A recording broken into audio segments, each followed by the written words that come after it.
Rangers in crisis, legends rejecting returns, police escorts at Falkirk, and the boardroom in total meltdown. It's absolute chaos at Ibrox. Russell Martin finally sacked after fans blocked the team bus. And now, Sean Dyche and Mark van Bommel are circling as the club scrambles for a saviour. And to make matters worse, Findlay Curtis is the only winger to score in the league, frozen out and set to leave in January.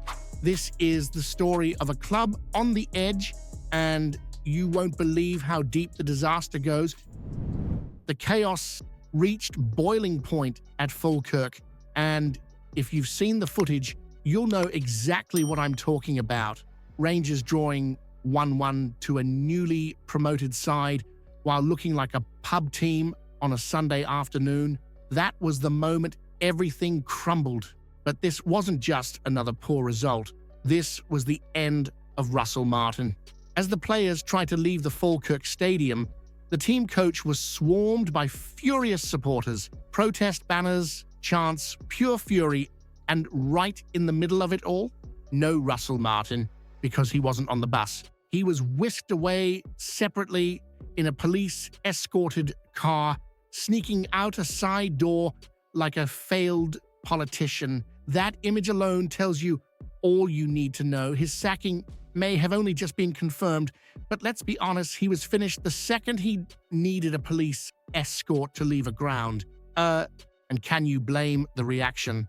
One win in 7 league games, knocked out of the Champions League after being humiliated by Club Brugge, shipping 9 goals across 2 legs, 2 defeats already in the Europa League, over £20 million spent in the summer, gone, wasted.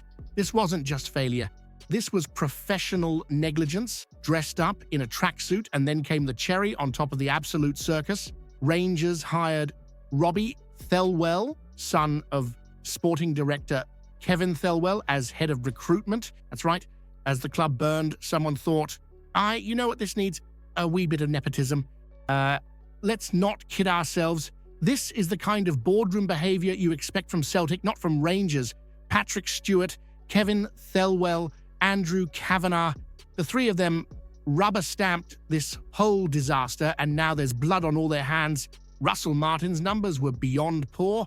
5 wins in 17 matches, 21 goals scored, 24 conceded, and yet they waited and let it rot. And while Stewart and Thelwell were busy defending the indefensible, Rangers fans were forced to sit through dross, paying top coin to watch a side with no bite, no ideas, no soul. You can almost hear the laughter from the East End of Glasgow, and that's unacceptable.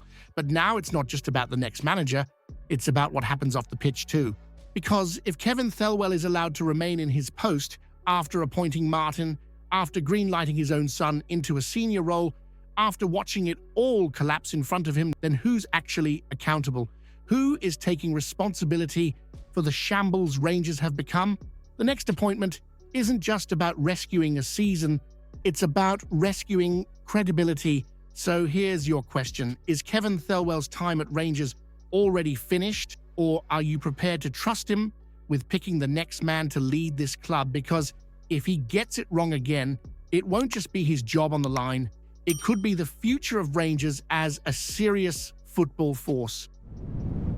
But just as the ink dries on Martin's exit papers, the chatter has quickly turned to who steps in next. And right at the heart of that conversation is one name you know all too well: Steven Gerrard. The romantic idea of Gerrard galloping back into Govan like some blue-blazered knight to save the day is, let's be honest, a dream a lot of you have held on to. And why wouldn't you? He's the man who led Rangers to that historic title in 2021, breaking Celtic's grip on Scottish football, stopping their precious 10 in a row and giving you the kind of invincible season that lives in the bloodstream. But here's the twist in the tale. According to very reliable sources, Gerrard already turned the club down. Back in July, before Martin was appointed, Rangers made a real push to bring him home. And he said no, flat out. And now Now that the squad is shattered, the confidence is non-existent, and the fans are on the edge of mutiny. Now, you think he'd want to jump back in? Not likely. Let's not forget, Gerrar might be jobless, but he's no fool. Walking into Ibrox right now is not an easy gig. This isn't the same dressing room he built. This isn't the squad that ran riot across the league and shut down Celtic's dominance. No, this team is fragile, stitched together after a chaotic summer and in desperate need of leadership, both on and off the pitch. So if you're Gerrar, why would you come back into this pressure cooker when you had the chance to start fresh a few months ago and turned it down? And if you're the board, Andrew Kavanagh, Parag Maratha, Kevin Thelwell and company, how do you explain trying to re-woo a man who already swerved you once? Instead, the focus has now shifted to Sean Dyche, a man who won't get your pulse racing, but might just get the job done. Known for his no-nonsense, gritty style of management, Dyche dragged Burnley to European football with pennies in his back pocket. He's worked with Thelwell before at Everton, and he's ready to get back into the game. He might not play silky football, but let's be honest, would you rather watch tippy-tappy triangles or win matches? There's also Danny Roll, a young, sharp thinker who made waves at Sheffield Wednesday, but again, untested at this level of chaos. What's clear is that Kavanagh and the board cannot afford to get this wrong. They've already lost the room once. A second mistake, that's the kind of thing that gets you banners on the gates. Now, I know a lot of you still hold a candle for Stevie G, the invincible season, the passion, the badge thumping. It all meant something. But here's where things get messy. Would bringing Gerrar back now, with all the mess that's been left behind, be a heroic return or a colossal mistake? Would you take that risk? Would you sacrifice the legacy of 2021 just to try and fix 2025? Or should Rangers leave the legend where he belongs, in the history books, and look forward instead of back? Because if Gerrar walks through those doors again and fails, you know as well as I do, Ibrox is no place for sentiment. Is bringing Gerrar back now an act of love, or the fastest way to destroy everything he built? Mark Van Bommel, a name that might not get every Rangers supporter jumping out of their seat, but let's not dismiss the man too quickly. Because unlike Russell Martin, Van Bommel's actually won something, and not just a few points in theory. After Martin was finally handed his P455 following that miserable draw at Falkirk, the club's hierarchy, Andrew Kavanagh and the 49ers lot, have got their work cut out for them. The next man in has to be the right man. There's no margin left for error. And Van Bommel?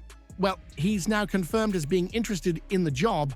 Ben Jacobs reported that Van Bommel was one of the original candidates before Rangers handed the reins to Martin. The same Martin who turned Ibrox into a laughingstock in just over 3 months. Now, with the seat once again vacant and the flames still rising, Van Bommel has made it clear he's ready. The Dutchman's CV is far from shabby. He won the Belgian Pro League with Royal Antwerp in 2023, taking on Club Brugge and Genk and coming out on top.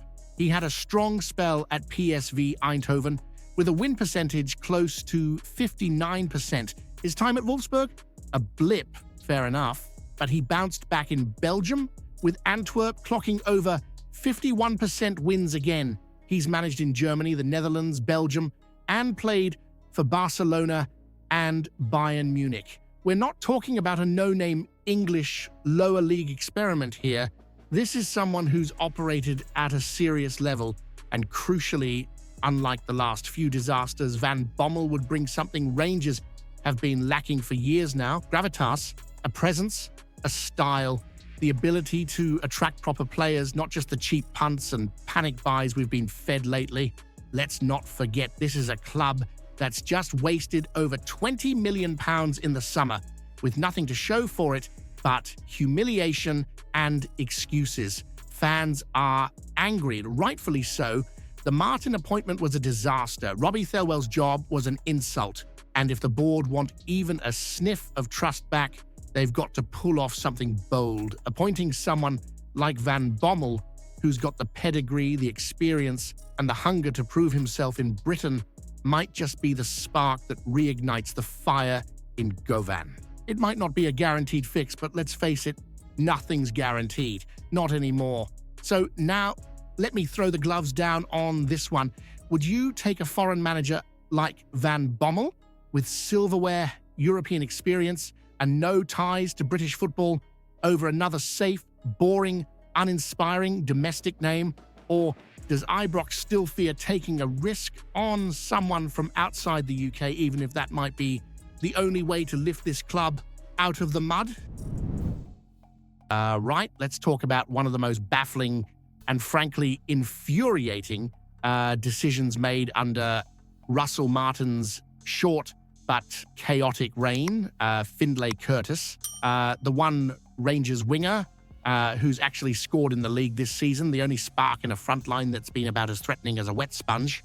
And yet, not only is he not starting, he's not even making the bench. At Falkirk, where Rangers were crying out for energy, hunger, and a bit of magic in the wide areas, Curtis was left at home, watching another failed performance unfold while Mikey Moore, a loanee from Tottenham who's yet to score a single goal in 9 games, started on the wing. It's beyond comprehension. Curtis has 3 goals from 14 appearances. Not world-beating, but in this current squad, it's gold dust. He impressed in the Champions League qualifiers. He's earned a call-up to the Scotland under-21s, and most importantly, he belongs to the club. He's a product of the academy. He plays with pride, and yet he's being shoved aside to accommodate a lone player who's offered next to nothing since arriving. Even former Rangers defender Richard Foster couldn't hold back. He called it for what it is, a total slap in the face to every academy player at Ibrox. If you're a youth product busting your gut in training and you see someone like Moore getting minutes ahead of you despite being ineffective, what message does that send? It screams chaos, favoritism, short-sightedness. And now the talk is Curtis could be loaned out in January. Let that sink in. Let that sink. Loaning out your only scoring winger in the league to keep a pointless loanee in the squad, that's not just bad management, it's a betrayal of everything Rangers should stand for.